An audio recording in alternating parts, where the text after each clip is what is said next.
तो बच्चों, पिछले वीडियो में मैं केवल एक सवाल लिया था इस 5वें पाठ का, निर्देशांक भूमिति।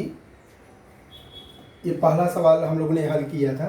अभी यहाँ मैं दूसरा सवाल हल करा रहा हूँ आपको कि इन दो बिंदुओं के बीच की दूरी ज्ञात करना है। तो सबसे पहली बात तो हम ये ध्यान देते हैं कि इसमें ये पहला x निर्देशांक है, दूसरा y निर्देशांक। उसी तरह यहाँ भी पहला x निर्देशांक है, दूसरा y निर्देशांक है। लेकिन अब दो बार x है तो उसके लिए पहले आपको ये सुनिश्चित करना होगा, इसको आप x1 y1 इसको x2 y2 इस तरह से लिखोगे। उसके बाद हमको दूरी सूत्र लिखना है। आपको अच्छी तरह ध्यान होना चाहिए, दो बिंदुओं के बीच की अगर दूरी ज्ञात करना है उसके लिए एक फार्मूला है जिसको हम लोग दूरी सूत्र लिखते हैं कि x निर्देशांकों का अंतर मतलब x2 माइनस x1 का वर्ग प्लस y निर्देशांकों का अंतर का वर्ग, मतलब x2 माइनस x1 का वर्ग प्लस y2 माइनस y1 का वर्ग। इसके बाद आपको यहाँ मान रखना है x2 के बदले में ऋण 1 माइनस, माइनस फार्मूले का, x1 के बदले में ऋण 5। ये जरा ध्यान देना है। देखो कभी कभी क्या होता है, आप सोचते हो ऋण 5 लिखना है, ऋण तो लिखा हो सिर्फ 5 लिखते हो। तो आपको ये ध्यान देना है कि ये ऋण तो फार्मूले वाला है, अभी ये ऋण 5 आपको वापस से लिखना है। और अगर दो चिन्ह साथ में हैं तो बेहतर होगा कि एक कोष्टक लगा दें, और इस वजह से यहाँ पर एक हम चौखट वाला कोष्टक यूज करते हैं, का वर्ग प्लस यहाँ y2 के बदले में 3 माइनस y1 के बदले में 7 का वर्ग। और हमेशा एक बात ध्यान में रखो कि अगर दो चिन्ह साथ में हैं तो पहले उनको मिला के लिखना है। देखो ये दो चिन्ह अलग अलग है तो ये चलेगा, इनको मौखिक सोचना है, लेकिन ये दो चिन्ह साथ में हैं, ये ऋण 1 ऐसे ही लिखे, पहले इन दोनों को मिलाओ, क्या हो जाएगा धन, फिर उसके बाद वर्ग। और यहाँ आप 3 में 3 धन है, ऋण 1 घटा सकते हो, और बड़े वाले का चिन्ह मतलब ऋण 4 का वर्ग। यहाँ पे भी वही स्थिति दिख रही है, एक धन है एक ऋण है, मतलब घट जाएगा, लेकिन बड़े वाले का चिन्ह 4 का वर्ग धन ऋण 4 का वर्ग, ऋण 4 का वर्ग 4 गुणे 4 16, और ऋण का वर्ग करेंगे तो धन आता है। तो इस तरह से स्थिति बनेगी। अब हमें तो डिस्टेंस PQ निकालना है, तो डिस्टेंस PQ बराबर क्या स्थिति बन रहा है यहाँ पे, 4 का वर्ग, 4 का वर्ग कितना होता है 16, और ये धन 16 पहले से ही है तो कितना हो जाएगा 16 16 32। ठीक पिछले सवाल जैसी स्थिति बन रही है कि यहाँ पे 32 आ रहा है, लेकिन 32 को हम पूरा वर्गमूल नहीं लिख सकते हैं, लेकिन इसके दो हिस्से कर सकते हैं, 16 गुणे 2, तो इससे 16 को बाहर लाया जा सकता है। 16 का वर्गमूल कितना होता है 4, 4 कड़ी में 2। इस तरह से हमें डिस्टेंस PQ प्राप्त हो जाता है। ठीक इसी तरह आपको तीसरा सवाल पे भी प्रयास करना है। अगर तीसरे सवाल की बात किया जाए तो तीसरे सवाल में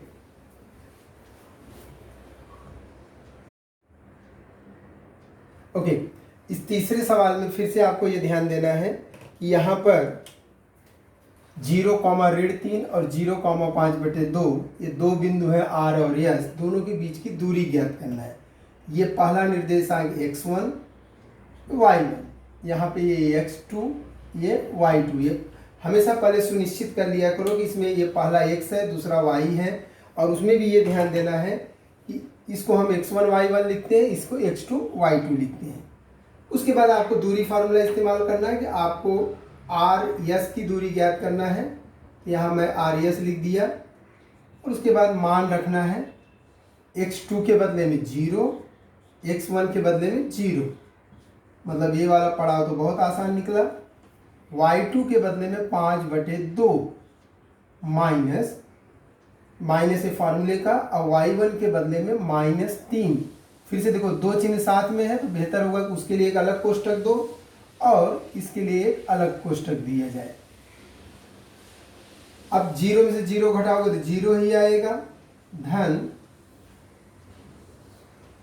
यहाँ पे दो चिन्ह साथ में है, पहले इनको मिला करके लिखो, ऋण ऋण धन, कोई जल्दी नहीं, जल्दी करोगे गलती होने का संभावना है। तो डिस्टेंस RS हमको ज्ञात कर रहे हैं, डिस्टेंस आर एस बराबर कड़ी में, देखो यहाँ 0 का वर्ग तो 0 होगा और 0 से इसको जोड़ोगे तो इसको कोई फर्क नहीं पड़ेगा, मतलब केवल यही लिखना है 5/2 धन 3 का वर्ग। अब देखो यहाँ केवल समस्या ये है कि यहाँ भिन्न आ गया है, तो यहाँ पे हमेशा ये मान के चलो कि बटे 1 रहता है और दो भिन्न को जोड़ना या घटाना है। तो उसके लिए तरीका क्या है, अगर हर समान है तो केवल अंशों को जोड़ते घटाते हैं, लेकिन अगर हर समान नहीं है तो आप तिर्यक गुणा करो या हर का लसा भी लो। यहाँ मैं तिर्यक गुणा कर रहा हूँ, 2 का 1 में गुणा 2, इसके हर का गुणा इसके अंश में, इसके हर का गुणा इसके अंश में, और ये वर्ग लगाना भूलना नहीं है।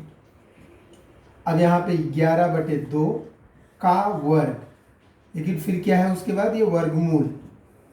अब देखो यहाँ कैसी स्थिति बन रही है कि वर्ग है फिर वर्गमूल है, मतलब वर्ग वर्गमूल एक दूसरे को कैंसिल कर देंगे तो आपको केवल क्या बचेगा 11/2। इस तरह से आपको डिस्टेंस आर एस का मान प्राप्त हो जाता है। डिस्टेंस आर एस बराबर 11/2। चाहो तो इसी को आप 5.5 भी लिख सकते हो या केवल 11.2 लिखोगे तो भी चलेगा। ओके बच्चों, चौथा सवाल, यल का निर्देशांक आप दिया है, यम का निर्देशांक दिया गया है। पहले निर्देशांक को x1 लेते हैं, दूसरे निर्देशांक को y लेते हैं और उसके बाद दूरी सूत्र लगा करके हम मान रख सकते हैं। यहाँ पे यल यम है इसलिए यल कॉमा यम पर विचार करेंगे और इसमें मान रखेंगे x2 के स्थान पर ऋण 7, ऋण x1 के स्थान पर 5, धन y2 के स्थान पर ऋण 3, ऋण y1 के स्थान पर ऋण 8। देखो फिर से दो चिन्ह साथ में है, ऐसे कोष्टक लगाओ, फिर उसके बाद आप इस तरह से कोष्टक लगा दिए। अब यहाँ देखो फर्क ध्यान दो, ये दोनों चिन्ह अलग अलग हैं, यहाँ दोनों चिन्ह साथ में है। अलग अलग है तो मौखिक विचार करो, लेकिन साथ में है तो पहले उनको लिखो मिला के, क्या होगा बाद में विचार करो। तो ऋण ऋण मतलब जुड़ जाता है, दो चिन्ह समान है तो जोड़ देंगे, और बड़े वाले का चिन्ह। अक्सर ये सब में गलतियाँ होती हैं, लेकिन यहाँ पर आपको पहले ऋण ऋण धन लिखो और उसके बाद विचार करो कि क्या होगा। तो यहाँ पर ऋण 12 का वर्ग धन 144, लेकिन यहाँ पर एक धन है एक ऋण है, घटा देंगे, बड़े वाले का चिन्ह क्या आ जाएगा 5 का वर्ग। तो इसके बाद मतलब डिस्टेंस एल बराबर क्या आ जाएगा, यहाँ तो 144 ऐसे ही रहेगा, इसमें कोई परिवर्तन नहीं, और ये जो 5 का वर्ग है वो 25 हो जाएगा। तो इस प्रकार हमें 144 धन 25 कड़ी में प्राप्त होता है। इसको जोड़ेंगे 5 4 9, 4 2 6 और ये 1। अब अगर आपको ध्यान में आएगा कड़ी में 169 का वर्गमूल पूर्ण संख्या होता है 13, तो हमें इस प्रकार दोनों के बीच की दूरी कितना प्राप्त हो रहा है 13।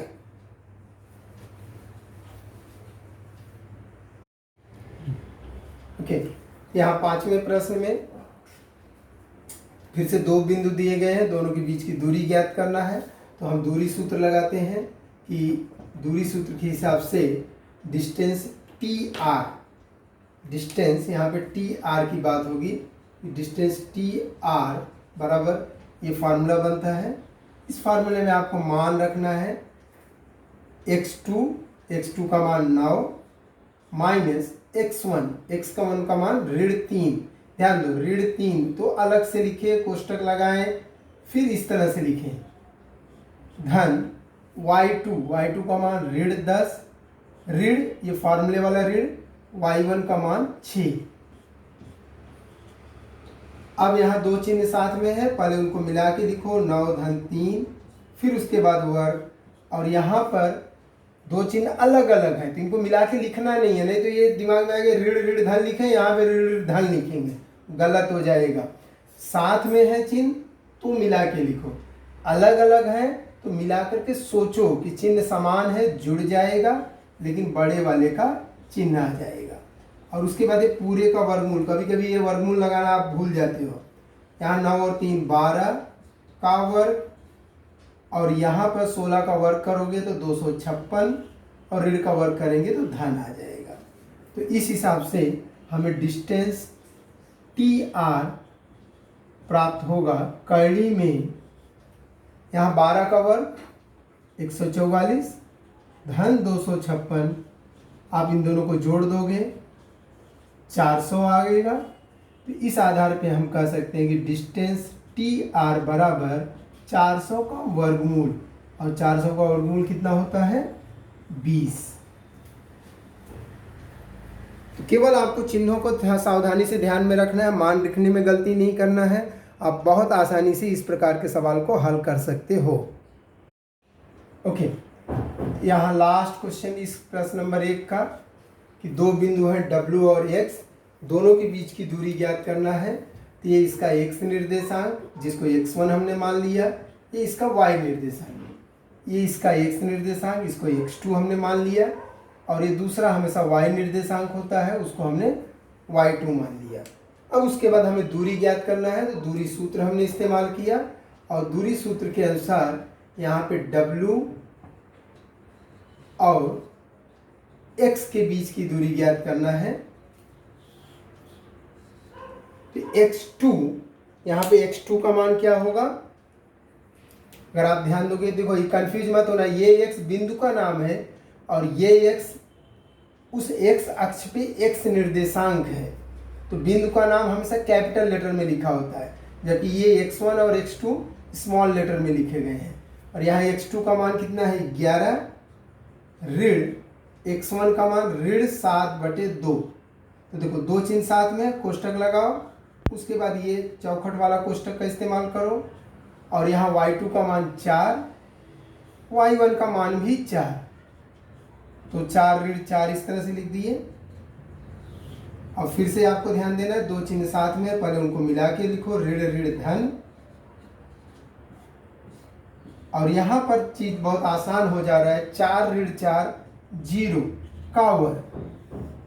तो इस हिसाब से डिस्टेंस WX बराबर क्या आ जाएगा, धन 0 का वर्ग पे विचार नहीं करना, क्योंकि 0 का वर्ग 0 होगा और उस 0 को इससे जोड़ेंगे तो यही रह जाएगा। तो मतलब अल्टीमेटली आपको क्या आया, 11 धन 7/2 का वर्ग, और उसके बाद वर्गमूल। इस तरह से वर्गमूल जैसा है वैसे ही। अब फिर से यहाँ पे देखो 11 का मतलब आप 11/2 समझोगे, सॉरी 11/1 समझोगे, और दो भिन्न है उनको जोड़ना घटाना है तो हम तिर्यक गुणा करते हैं। हर का गुणा हर में, इसके हर का गुणा इसके अंश में, 11 दूनी 22, इसके हर का गुणा इसके अंश में, इसका वर्ग, और फिर इस पूरे का वर्गमूल। तो 22 और 7 29/2 के वर्ग का वर्गमूल। अब देखो हमें तो डिस्टेंस WX निकालना है, तो और यहाँ स्थिति ये बन रही कि इसी संख्या का वर्ग है फिर उसका वर्गमूल है, तो वर्ग वर्गमूल एक दूसरे को कैंसिल करेंगे तो आपको जवाब क्या आ जाएगा 29/2। इस तरह से ये फाइनल उत्तर हमको प्राप्त होता है 29/2। आप चाहो तो इसी को भाग दे करके 2 एकम 2, 2 चौके 8, 1.2 बचे 10, ये उत्तर लिखेंगे तो भी चलेगा और दशमलव के रूप में व्यक्त करेंगे तो भी चलेगा। ओके, यहाँ प्रश्न नंबर 2 में आपको कुल 4 सवाल हैं और चारों सवाल एक जैसे हैं। आपको ये सुनिश्चित करना है कि यहाँ पे 3 बिंदु दिए गए हैं, बिंदु A, बिंदु B और बिंदु C। ये तीनों बिंदु एक रेखी हैं या नहीं। एक रेखी मतलब अगर आपको ध्यान में आए कि अगर 3 बिंदु एक ही लाइन पे आ रहे हैं, 3 बिंदु जैसे A, B और C, अगर ये तीनों से होते हुए एक लाइन जाए तो हम बोलते हैं ये तीनों बिंदु एक रेखी हैं। और अगर कुछ इस तरह से स्थिति बन रही कि ये यहाँ है, B यहाँ है और पता चला C यहाँ कहीं है, तो आप ऐसे सोचोगे तो ये लाइन जोड़ोगे तो ये नहीं मिलेगा, इन दोनों को जोड़ोगे तो ये नहीं मिलेगा, और इन दोनों को जोड़ोगे तो ये नहीं मिलेगा। मतलब हम कहते हैं ये तीनों एक रेखा पर नहीं है। और विशेष बात ये होती है कि अगर तीनों बिंदु एक रेखा पर है तब क्या होगा कि अगर मैं कहूँ कि ये लंबाई 4 है और ये लंबाई 2 है, तो ये पूरी लंबाई कितनी होगी 6। मतलब ये हुआ कि अगर इन दोनों के बीच की दूरी, इन दोनों के बीच की दूरी और इन दोनों के बीच की दूरी हमें मालूम हो तो हम पता कर सकते हैं कि तीनों एक रेखी हैं या नहीं। ऐसा 8वीं 9वीं में सवाल किए थे आप लोग, लेकिन वहाँ क्या था, निर्देशांक नहीं दिए थे बल्कि सीधे सीधे दूरी दिया गया था। तो अगर दूरी दिया है तो हम क्या करते हैं, जो दो छोटी दूरियां हैं अगर उनका योगफल बड़ी दूरी के बराबर आता है तो इसका मतलब हुआ कि तीनों एक रेखी हैं। अगर दो छोटी दूरियों का योगफल बड़ी के बराबर ना आए तो हम कहेंगे वो एक रेखी नहीं है।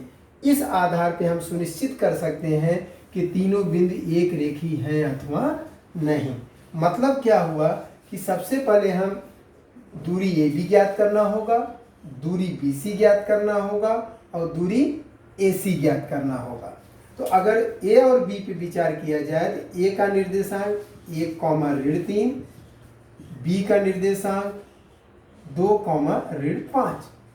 इसमें हम इसको x1, इसको y1, यहाँ पे इसको x2, इसको y2 ऐसा हम मान लेते हैं। अब दूरी सूत्र क्या कहता है, अगर आपको ध्यान में आए, सबसे मेन दूरी सूत्र है, दूरी सूत्र इस्तेमाल करो यहाँ पर। और दूरी सूत्र क्या कहता है, डिस्टेंस ए बी बराबर क्या होगा, कड़ी में x निर्देशांकों का अंतर का वर्ग प्लस y निर्देशांकों के अंतर का वर्ग। तो इस आधार पे आपको यहाँ पर x2 के स्थान पे क्या लिखोगे 2, ऋण x1 के स्थान पे 1 का वर्ग धन y2 के स्थान पे ऋण 5, ऋण y1 की जगह पे ऋण 3 का वर्ग, पूरे का वर्गमूल। तो आपको 2 ऋण 1 कितना आ जाएगा 1 का वर्ग धन यहाँ पे ऋण 5 ऋण ऋण धन हो जाएगा। पहले दोनों चिन्ह मिला के लिखेंगे, बाद में आगे विचार करते हैं।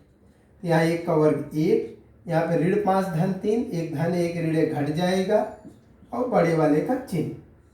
तो आपको यहाँ क्या आ जाएगा 1 धन ऋण 2 का वर्ग धन 4। तो कितना आ गया फाइनल जवाब, कड़ी में 5। ये क्या आ गया, डिस्टेंस ए बी। हमें डिस्टेंस ए बी का मान आ गया कड़ी में 5। ठीक इसी प्रकार आपको डिस्टेंस बी सी निकालना है। तो डिस्टेंस बी सी अगर निकालना है तो उसके लिए फिर से फार्मूला वही होगा। एक ही सवाल में बार बार ये फार्मूला लगाने की ज़रूरत नहीं है। अब आपको मौखिक में विचार करना है कि बी और सी पर सोचें। तो जैसे मैंने इसको x1 y1 मान लिया, इसको x2 y2 मान लिया, तो x2 माइनस x1 का वर्ग, तो इसको मैं अगर x2 माना हूँ तो ऋण 4, ऋण इसको मैं x1 माना हूँ तो 2। ध्यान दो, एक ही सवाल में आप चाहो तो बार बार फार्मूला लिखो, तो उसके लिए तब आपको ये x3 y3 लिखना पड़ेगा और फार्मूला में थोड़ा चेंजेस करना होगा। x3 माइनस x2 का वर्ग, y3 माइनस y2 का वर्ग, वैसा भी लिख सकते हो। या एक बार फार्मूला लिखो और उसी आधार पे दूसरी और तीसरी बार भी कर सकते हो। तो यहाँ पे धन y2 माइनस y1 का वर्ग। तो देखो यहाँ पे y2 मैं किसको मान रहा हूँ 7 और y1 किसको मान रहा हूँ ऋण 5। तो 7 ऋण 5 का वर्ग। अब यहाँ पर ऋण 4 ऋण 2 ऋण 6 का वर्ग। और यहाँ आपको ये ध्यान देना है 7 ऋण 5 मतलब 7 धन 5 का वर्ग। तो ऋण 6 का वर्ग कितना आ जाएगा 36 और यहाँ 7 5 12 का वर्ग। तो 36 और 12 का वर्ग 144। इन दोनों को जोड़ोगे 6 4 10, 4 3 7 और 1 8 और ये 1, करणी में 180। इस करणी में 180 को ही क्या लिखा जा सकता है कि दो ऐसा हिस्सा जिनका ऐसा गुणनफल करे जिसमें से एक का वर्गमूल लिया जा सके। तो करणी में जो 180 है उसको आप 36 गुणे 5 लिख सकते हो। 36 गुणे 5, तो 5 36, 5 3 15 और 3 18 और इस 36 को बाहर ला के 6 करणी में 5। ये आ गया डिस्टेंस BC। ये हमारा कथन नंबर 2 बन गया। ठीक इसी प्रकार हम डिस्टेंस AC निकालेंगे। अब डिस्टेंस AC निकालने के लिए फिर से फार्मूला यही होगा, x2 माइनस x1 का वर्ग प्लस y2 माइनस y1 का वर्ग। अब इस बार जैसे हमने इसको x1 y1 माना, इसको x2 y2 मान ले रहे हैं, तो यहाँ ऋण 4 ऋण 1 का वर्ग धन ये y2 ये y1, मतलब 7 ऋण 3 का वर्ग। तो यहाँ पे ऋण 4 ऋण 1 कितना आ जाएगा, ऋण 5 का वर्ग, और यहाँ पे 7 ऋण जुड़ के धन हो जाएगा, तो 7 3 10 का वर्ग। तो यहाँ 25, यहाँ पे 100 बराबर कितना हो गया 125। अब फिर से 125 का वर्गमूल हमें नहीं मालूम, लेकिन 125 को आप कैसे लिख सकते हो, 25 गुणे 5। तो 25 का वर्गमूल कितना आ जाएगा 5, कड़ी में 5। ये आ गया डिस्टेंस AC, और ये कथन नंबर 3 हो गया। ये तो एकदम रिवीजन है पहले सवाल का, कि आपको 3 बार दूरी ज्ञात करना पड़ा, पर समझ में आना चाहिए कि हम दूरी क्यों ज्ञात कर रहे हैं। क्योंकि अगर हमें सुनिश्चित करना है कि एक रेखी है या नहीं, तो हमें ये देखना होता है कि 2 छोटी दूरियों का योगफल अगर बड़ी के बराबर है, तो हम कह सकते हैं कि तीनों बिंदु एक रेखी हैं। तो उसके लिए हमें पहले तीनों दूरियां ज्ञात करना पड़ा। कौन सी तीनों दूरियां, AB, BC और AC। अब हमें AB कड़ी में 5 आया, BC 6 कड़ी में 5 और AC 5 कड़ी में 5। अब आपको सोचना है कि इन तीनों में बड़ा कौन है, तो निश्चित रूप से आप क्या देखोगे, ये 6 कड़ी में 5 बड़ा है, तो आपको ये इसको साइड में करना है और आपको बाकी दोनों को जोड़ना है। ये कड़ी में 5 और ये 5 कड़ी में 5। देखो ये कड़ी में 5 का मतलब यहाँ पे गुणांक 1 है, 1 कड़ी में 5, और आप देखोगे 1 कड़ी में 5 और 5 कड़ी में 5 जोड़ेंगे तो 6 कड़ी में 5 आएगा। मतलब ये हुआ कि इन 2 दूरियों का योगफल तीसरे के बराबर है। इसलिए हम कह सकते हैं कि ये तीनों बिंदु एक रेखी।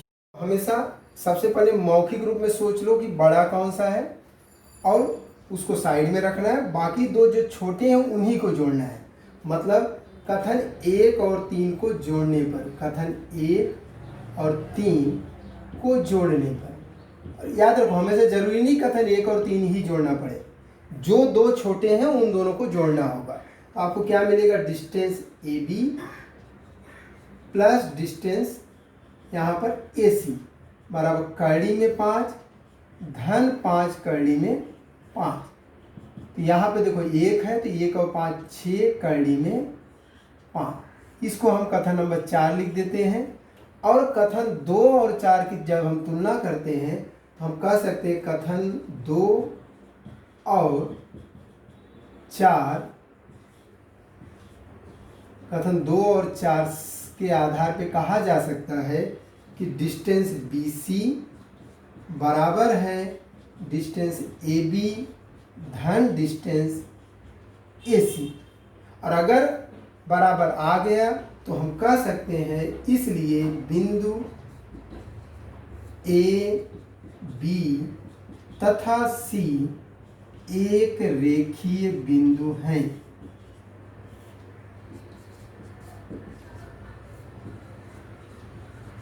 देखो अगर ऐसी स्थिति बनी कि बड़ा वाला तो साइड में रखना है, बाकी दोनों को जोड़ना है, और जोड़ने पे जो आया अगर उसके बराबर ना हो तो भी इतना प्रक्रिया आपको करना ही है। उसके बाद खाली क्या लिखना है, कथन ये और कथन ये से ये इसके यहाँ पे बराबर की बजाय आपको तब ऐसे काट देना है, मतलब बराबर नहीं है।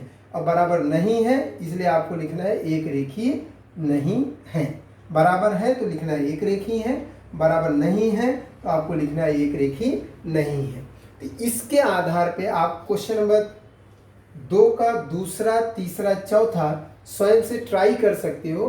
केवल आपको ध्यान रखना है कि बार बार आपको 3 बार दूरियां ज्ञात करना है और उसके बाद बड़ी दूरी को अलग करना है। बाकी 2 छोटी दूरियों को जोड़ने पर चेक करना है कि बड़ी दूरी के बराबर अगर आता है तो एक रेखीय है, नहीं आता है तो एक रेखीय नहीं है। तो इस तरह से बच्चों हम लोगों ने आज इस वीडियो में ये देखा कि दो बिंदुओं के बीच की दूरी कैसे ज्ञात करते हैं दूरी सूत्र का उपयोग करके, और इसके बाद इस दूरी सूत्र का उपयोग करके ही ये सुनिश्चित करना कि तीन बिंदु एक रेखीय हैं या नहीं। तो धन्यवाद।